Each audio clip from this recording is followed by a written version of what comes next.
언제 쳐들어올지 모르는 적들과의 싸움을 눈앞에 두고서 이스라엘 공동체는 어려운 상황에 있음에도 불구하고 내부에 골마터진 문제로 인해서 신음을 하고 있었다는 것을 5장은요 보여주고 있습니다. 유다 공동체는요 성벽을 재건하는데 오랜 시간이 걸렸고 경제적인 위기를 겪을 수밖에 없게 되었습니다. 성벽을 완성하는 데 걸린 시간이 한 52일 정도라고 이야기를 하는데 유다 사람들이 자신의 생업을 두고 여기에 올인하면서 한 달 반, 길게는 2달 이 정도를 살았다면 그 기간 동안 먹고 사는 문제가 부유한 사람들에게는 아무 문제가 아니었겠죠. 한 달 벌어서 한 달 먹고 사는 사람들에게는 결코 쉽지 않은 것이죠. 그런데 그런 시간이 지나고 있었다는 거. 그 이면에 보면 다른 나라에 지배받는 민족이었기 때문에 왕에게 세금도 내야 됐을 것이고 또 가족들을 부양해야 했기 때문에 생활비라는 것이 결코 무시할 수 없는 수준이었을 것입니다. 그렇다고 해서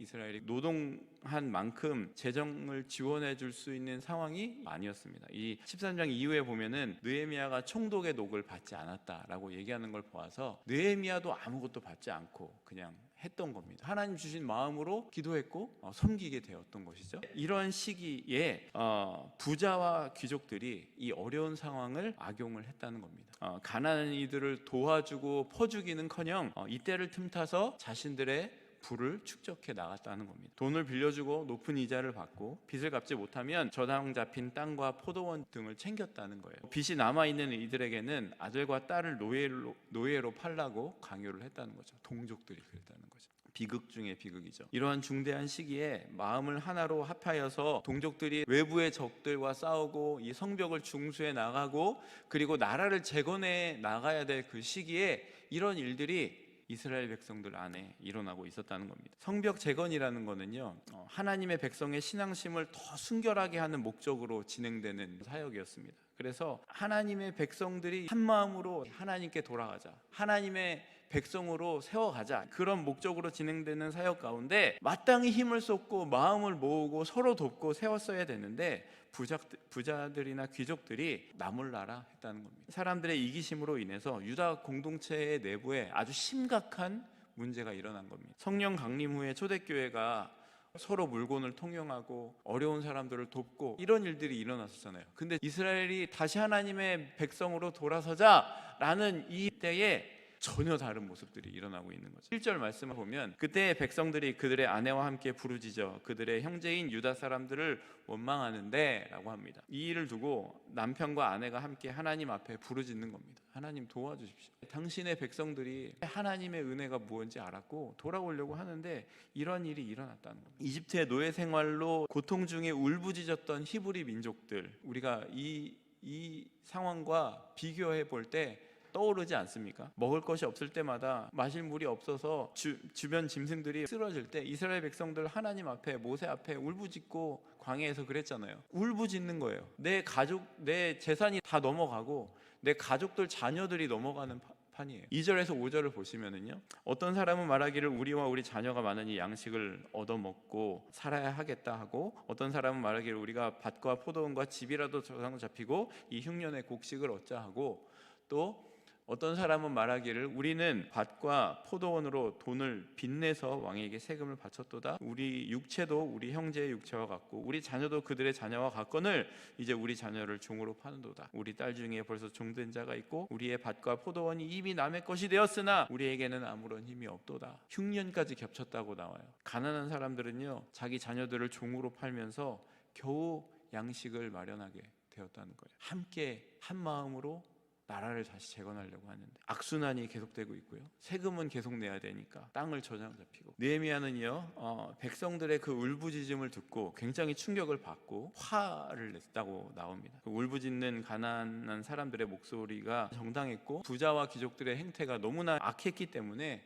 하나님 앞에 저주받아 마땅했기 때문에 느헤미야가 나서서 질타하는 내용이 그 뒤에 쭉 나옵니다. 합당한 이유가 있는데요 가난한 이들을 자신들과 똑같이 하나님의 백성으로 보지 않는 거예요. 그리고 그들을 경제적인 대상으로 봤습니다. 같은 민족이지만 어떻게 이익을 얻을 수 있는지만 그들은 생각을 했고 그대로 실행했습니다. 세상의 경제적인 방법으로 그대로 산 거죠. 유다 동족 중 일부가 마치 주인과 같이 되어서 동족을 노예로 삼게 된 겁니다. 동족은요, 하나님의 사랑하시는 백성이라는 것을 깨달았어야 돼요. 같이 더불어 살아가라고, 하나님을 예배하라고 보내주신 사람들이라는 겁니다. 느헤미야는요, 동족사이에 벌어진 이 부정과 불평등의 이 문제를 해결하지 않고는 성벽 재건이 무의미하다는 것을 그때 깨달은 거예요. 불의와 슬픔이 자신의 민족들 안에 가득한데 여기에 성벽 쌓는다고 이게 무슨 의미가 있느냐. 그리고 이 문제를 해결하지 않고는 성벽 재건이 무의미하다, 이렇게 생각이 돼서 하나님의 심판이 이 악행하는 이들을 결코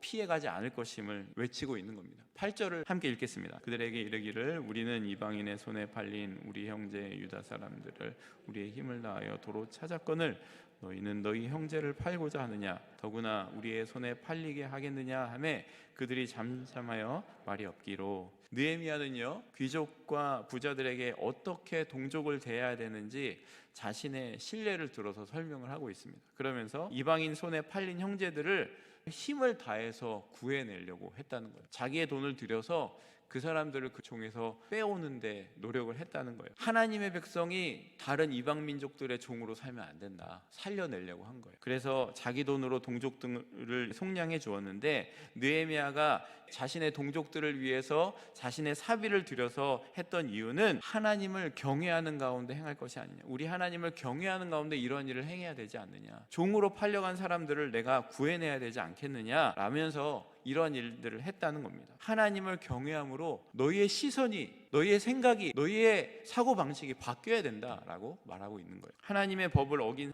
사람들은 느헤미야의 질책에 이제 변명을 할 수가 없는 거죠. 그리고 회개해야만 했습니다. 느헤미야는 너희가 꿔줬던 것들, 이자도 받지 말고 부당하게 축적해 놓았던 재산들 모두 돌려주라라고 이야기를 합니다. 만약 이 요구가 받아들이지 않는다면 성벽 재건 무의미하다라는 겁니다. 그리고 그들을 위해서 싸워야 했기 때문에 아주 단호하게 나아갑니다. 너희가 도와줘야 된다라는 겁니다. 동족들을 착취하던 사람들이 자신의 잘못들을 겸허히 받아들이고 하나님 앞에 맹세해서 자신의 말을 보증했고, 공동체는 다시 회복되어 갔고 성벽 건설도 더 큰 의미를 가지고 되게 되었다라는 것이 오늘 말씀의 내용입니다. 오늘날도 우리가 보면은요, 사회적인 문제들, 빈부의 격차들 줄어들지 않습니다. 그만큼 가난은요, 대물림되는 풍조로 나아가고 있고요. 근데 본문의 중요한 관점은요, 이런 빈부 문제, 사회적인 이슈를 삼아가지고 하는 데 있지 않고요, 느헤미야가 이런 일들을 하는 목적을 보여주고 있어요. 이 본문이 강조하는 말씀이 뭐냐면요, 주님께서 피로 사신 공동체 가운데서 어떻게 너희가 서로를 하나님의 백성으로 인정하며 살아가겠느냐? 너희는 공동체다. 마음이 있는 곳에 물질도 있듯이 공동체 안에 일어나는 경제적인 이기주의는요, 쉬운 문제는 아닙니다. 자본주의가 더 강해질수록 더 어려운 문제이죠. 하지만 그들이 함께 성벽을 재건해 가는 하나님의 동력자인 것처럼 함께 주님의 몸된 교회를 이루는 지체라는 의식을 가지게 되면 공동체 내에 어떤 문제들 또한 하나씩 그 실마리를 풀어가게 되고 하나씩 공동체성을 회복되어 가게 될 것이라는 겁니다. 그냥 어쩌다가 만난 사람들이 모여서 그룹이 된 게 아니라 우리는 하나님 안에 가족이라는 거예요. 그리고 그런 개념으로 우리가 바라보기 시작할 때 교회가 달라지는 거고, 오이코스가 달라지는 거고, 사람들이 교회를 바라볼 때 달라지게 되는 거예요. 하나님은요, 모든 인간을 창조하시고요, 하나님의 영광을 위해 살게 하셨습니다. 이것을 부인하고 사람을 착취의 대상으로 여기는 사람들은요, 하나님의 심판을 면하지 못하게 될 거라는 거예요. 사람은 하나님의 영광을 위해 존재하는 자들이기 때문에 그런 시각을 가지게 돼요. 우리 그리스도인 이 세상에서 살 때에 하나님의 영광을 위해 존재하는 사람들이구나. 공동체 안에서부터, 우리 함께 일하는 그 일터에서부터 보여줘야 된다는 거예요. 세상적으로 볼 때 사는 모습이 다르고 환경도 다르고 할지라도 하나님의 공동체 안에서는요, 가족이어야 돼요. 그게 교회예요. 그게 하나님이 원하시는 공동체의 모습이라는 거예요. 초대교회 성령 임하시고 나서 제일 먼저 일어나는 일이 서로 물건을 통용했다 그러잖아요. 나누기 시작했다 그러잖아요. 성령님이 임하시고 나니까 나눔이 일어나기 시작하고 가족됨이 회복되기 시작하는 거예요. 그때 당시도 분명히 자본주의 사회예요. 근데 내놓고 돕기 시작했어요. 목적이 달라졌기 때문에. 주님이 주인 되셨기 때문에, 우리가 살아가야 되는 목적이 뭔지 알았기 때문에, 하나님 앞에 모두 다 엎드려야 되는 죄인이고 하나님을 찬양해야 되는 피조물이고, 그리고 우리가 받은 달란트와 전 재산은 하나님께 영광을 돌리기 위해 하나님께서 우리에게 허락해 주신 것이다.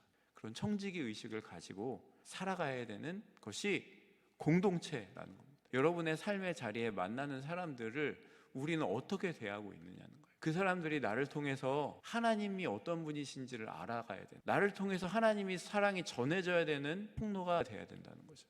그게 우리들의 모습이어야 된다는 거죠. 그게 교회의 모습이어야 된다는 거죠. 생각이 달라져야 된다는 거죠. 가치관이 달라져야 된다는 거죠. 이 세상에 교회가 어떤 모습이 되어야 되느냐, 세상의 가치관과는 다른 가치관을 갖고 있는 사람들이 되어야 된다는 거예요. 그래서 내가 만나는 사람들이 하나님을 만나는 일이 일어나야 돼요. 그렇지 않으면 뭔가 잘못하고 있는 거예요. 그리스도의 공동체 안에, 하나님의 백성 안에 이런 일들이 일어나고 있었다는 것이 그때만의 이야기가 아니라 지금 우리 가운데도 분명히 일어나고 있는 이야기예요. 교회가 모여서 예배하고 하면 뭐합니까? 우리의 삶의 자리에 아무것도 일어나지 않는데, 아무런 영향력도, 아무런 하나님의 사랑도 드러나지 않는데, 세상의 가치관과는 다른 모습을 보여줘요. 하나님의 사랑이 흘러가는 통로가 교회가 돼야 돼요. 우리의 삶을 통해서 다른 사람들이 우리가 왜 이렇게 살고 있는지를 보게 돼야 돼요. 우리의 삶을 통해서, 우리의 어떤 행동을 통해서 다른 사람들이 그것들을 알게 되어야 돼요. 우리 교회 공동체를 사람들이 보았을 때 세상과 다른 가치관으로 살고 있구나,